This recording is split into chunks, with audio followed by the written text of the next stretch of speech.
खबरों में सबसे पहले बात जम्मू कश्मीर की करेंगे, जिसे आतंकवाद मुक्त बनाने की कोशिशें जोर शोर से जारी हैं। जम्मू कश्मीर में पहली बार मस्जिदों की प्रोफाइलिंग को लेकर बड़े एक्शन की शुरुआत की गई है। जम्मू कश्मीर पुलिस घाटी में बने हर छोटे बड़े मस्जिद और उन मस्जिदों से जुड़े हुए लोगों को हर छोटी बड़ी डिटेल के साथ फाइलिंग करने की तैयारी कर रही है। लेकिन जम्मू कश्मीर की मस्जिदों की प्रोफाइलिंग का फॉर्म जैसे ही मौलाना और इमामों तक पहुंचा, घमासान शुरू हो गया और इस मुद्दे पर घाटी की राजनीति भी गर्मा गई है।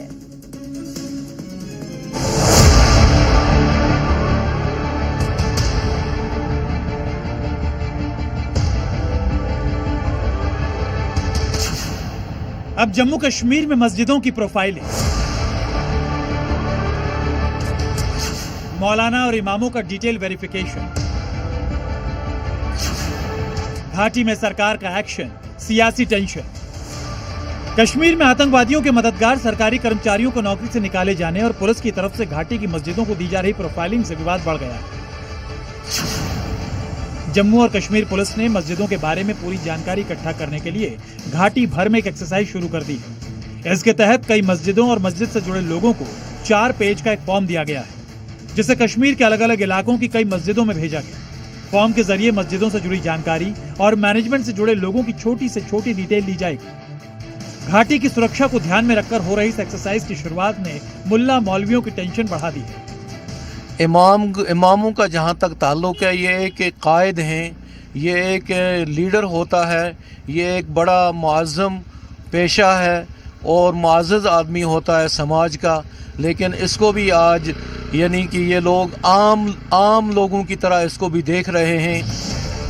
जम्मू कश्मीर में ऐसे 1 या 2 नहीं बल्कि हजारों मौलाना मौलवी और इमाम हैं जिन्हें मस्जिदों की प्रोफाइलिंग से दिक्कत हो रही है। इनकी जुबान पर भले ही इस्लाम और मुसलमानों के साथ हो रहे अन्याय का जिक्र हो, लेकिन इन्हें असल दिक्कत मस्जिद प्रोफाइलिंग के 4 पन्नों के फॉर्म में छपे कॉलम से है, जिसमें मस्जिद से जुड़े सेक्शन में मस्जिदों के बारे में तफसील से एक जानकारी मांगी गई है, जबकि बाकी पन्नों में मस्जिद कमेटी से जुड़े लोगों की पर्सनल डिटेल मांगी गई है।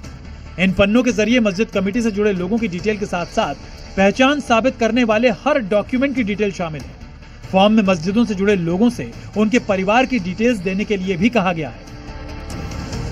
जम्मू कश्मीर में इस मुद्दे पर राजनीति भी शुरू हो गई है। पीडीपी अध्यक्ष महबूबा मुफ्ती ने मस्जिदों की प्रोफाइलिंग मुद्दे की निंदा करते हुए इसे हिंदू मुस्लिम विवाद की शक्ल देने की कोशिश की, तो बीजेपी इस एक्शन को राष्ट्रीय सुरक्षा से जुड़ा मुद्दा बता रही है। प्रोफाइलिंग, अगर आपको प्रोफाइलिंग करनी है तो पहले मंदिरों की प्रोफाइलिंग से शुरू करो, जहां दलितों को घुसा नहीं दिया जाता है। वहां का हिसाब लगाओ कि वहां पैसा कहां से आता है। नेशनल सिक्योरिटी के हित में है।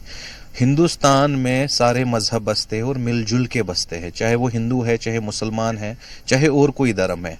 लेकिन जब सिक्योरिटी को लेकर, जब देश के सिक्योरिटी को लेकर या देश के लोगों की सिक्योरिटी को लेकर कुछ चीजें होती है, उसमें मुझे लगता है सबको हमें सपोर्ट करना चाहिए। और इसमें कोई शक नहीं कि जम्मू कश्मीर समेत देश के अलग अलग हिस्सों में कट्टरपंथ और दहशतगर्दी के तार कहीं न कहीं मस्जिद और मदरसों से जुड़े मिलते रहे हैं, और घाटी में तो आतंकियों के मददगारों की लंबी फहरिस्त है। ऐसे में देश की सुरक्षा को ध्यान में रखकर हो रही इस मस्जिद प्रोफाइलिंग के एक्शन को मजहब के चश्मे से देखना और दिखाना कई सवाल खड़े कर रहा है। जम्मू से फारूक वानी के साथ ब्यूरो रिपोर्ट, जी मीडिया। अगली खबर यूपी के संभल से है। जब तक 1 इंच जमीन पर भी अवैध निर्माण है, तब तक यूपी का बुलडोजर थमने वाला नहीं है। मस्जिद हो या मजार, जो भी अवैध है, पीला पंजा उसे नेस्तनाबूद करने के लिए पूरी तरह से एक्टिव है। और नए साल के आगाज के साथ बाबा का बुलडोजर जिस रफ्तार से चल पड़ा है, उसे देखकर लगता है कि आधा संभल समतल हो जाएगा।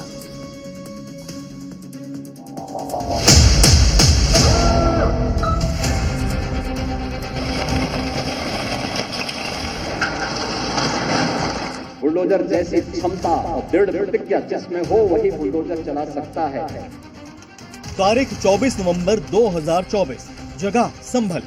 उस दिन मस्जिद के नाम पर कट्टरपंथियों की भीड़ ने संभल को हिंसा की आग में झोंक दिया, जिसके बाद योगी फोर्स ने एक दंगाई का हिसाब तो किया है, साथ ही कब्जा गैंग के खिलाफ बुलडोजर क्रांति भी शुरू कर दी। संभल में बाबा का बुलडोजर एक अवैध निर्माण को जमींदोज कर रहा है, यानी जो भी अवैध ढांचा है उसे बुलडोजर समतल कर रहा है। सरकारी जमीन पर कब्जा कर बनाई गई मस्जिद, मजार, मदरसों और मकानों को बुलडोजर मिट्टी में मिला रहा है। कहीं अवैध इमारतों को बुलडोजर ने ध्वस्त किया तो कहीं मियां भाई ने खुद ही हथौड़ा चलाना शुरू कर दिया। यानी जिस कल्की नगरी में कट्टरपंथियों ने अवैध निर्माण की मीनार खड़ी कर दी थी, बुलडोजर उसे मिट्टी में मिला रहा है। संभल में आज बुलडोजर का टारगेट बिछौली गांव था, जहां एक साथ 2 बुलडोजर पहुंचे और अवैध निर्माण को मिनटों में धुआं कर दिया। एक एक कर 5 अवैध मकानों को जमींदोज किया गया। पहले छत पर बुलडोजर चला, फिर दीवार पर पीला पंजा पड़ा और देखते ही देखते अवैध साम्राज्य ध्वस्त हो गया। 20 एकड़ जमीन पर अवैध रूप से कब्जा किया गया था और उसके लिए 3 साल पहले ही नोटिस सर्व किया गया था उन तमाम लोगों को जिन्होंने ये कब्जा किया था और आज यहाँ पर बुलडोजर की कार्रवाई यहाँ पर शुरू हो गई। बिछौली में ग्राम सभा की करीब 20 बीघा जमीन पर अवैध कब्जा है। 3 साल पहले यानी 2022 में कोर्ट ने अवैध कब्जा हटाने का आदेश दिया था, लेकिन भाईजान नोटिस को नजरअंदाज कर रहे थे। आखिरकार बुलडोजर को मोर्चा संभालना पड़ा। यहाँ अब भी कई अवैध निर्माण है जिसकी पैमाइश चल रही है। इसमें कई धार्मिक स्थल भी हैं। आज ये कार्रवाई की जा रही है, जिस पर अपीलेट कोर्ट से निर्णय आ चुका है उस पर कब्जा हटवाया जाएगा और जिस पर अपीलेट कोर्ट में मुकदमा विचाराधीन है उसमें मुकदमे के निर्णय का इंतजार किया जाएगा। कुछ धार्मिक स्थल भी हैं सर? बताया जा रहा है कि कोई इमाम बाड़ा है। बिछौली गांव की जो जमीन पर कब्जा किया गया है उसका मास्टरमाइंड कोई और नहीं बल्कि ग्राम प्रधान अशफाक था। ग्राम प्रधान और उसके रिश्तेदारों ने सरकारी जमीन पर कब्जा कर मकान बनाए थे। सरकारी जमीन पर जिन लोगों ने भी अवैध कब्जा किया है उस पर यह कार्रवाई चल रही है और बिछौली गांव में देखिए 5 मकान जो अवैध रूप से कब्जा किया गया था उस पर यह कार्रवाई यहाँ पर चल रही है और ये देखिए बुलडोजर एक्शन का है, क्योंकि प्रशासन का मानना है कि सरकारी जमीन पर जहाँ जहाँ पर अवैध कब्जा है 1-1 इंच जमीन को कब्जा मुक्त कराया जाएगा। हालांकि प्रधान और उसके रिश्तेदार का दावा है कि ये जमीन उनके पूर्वजों ने खरीदी थी, लेकिन उनके पास कागज नहीं है। हमने तो बहुत हमें तो उससे पहले मोल ली हमने तो। अच्छा, मोल ली हमने तो। अच्छा, किसी से हमें तो मोल ली किससे ली थी? हम गांव के आदमियों से ली, गांव के से। अब ये सरकारी जमीन बताई जा रही है, उस पर बुलडोजर का एक्शन होना है। अच्छा, तो इसे खाली कर रहा।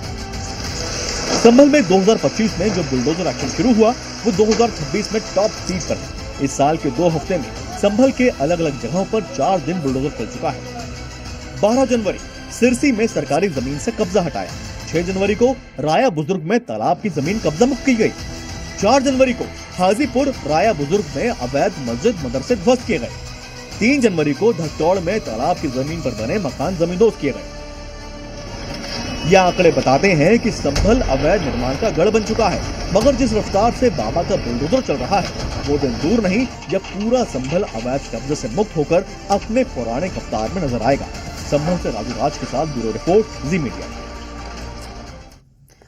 सनातनी आस्था पर चोट करने की कोशिशें यूपी में कई बार की जाती हैं और खास तौर पर सनातनी उत्सवों के मौके पर, लेकिन यूपी में यह हमेशा फेल रहती है क्योंकि सनातन की सुरक्षा सीएम योगी की सबसे बड़ी प्राथमिकता है। यही प्राथमिकता मकर संक्रांति पर भी दिखाई दी, जहां पर माघ मेले में बड़ी संख्या में श्रद्धालु पहुंचे। चुनौती बड़ी थी, लेकिन आयोजन कैसे होगा इसकी पूरी तैयारी थी। योगी ने ऐसी रेखा खींची कि उसे पार करना तो दूर, उसे लांघने की हिम्मत भी भाईजान जुटा नहीं पाए।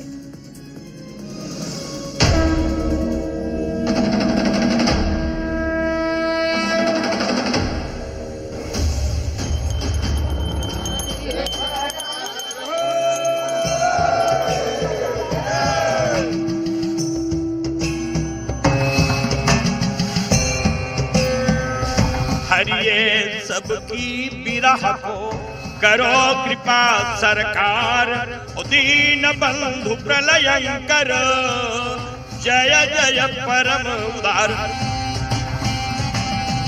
माननीय योगी जी से मेरा ये अनुरोध है, यहाँ पे बहुत ही अच्छी प्रशासन से व्यवस्था चल रही थी, बढ़िया इंतजाम है पूरा एकदम बहुत ही।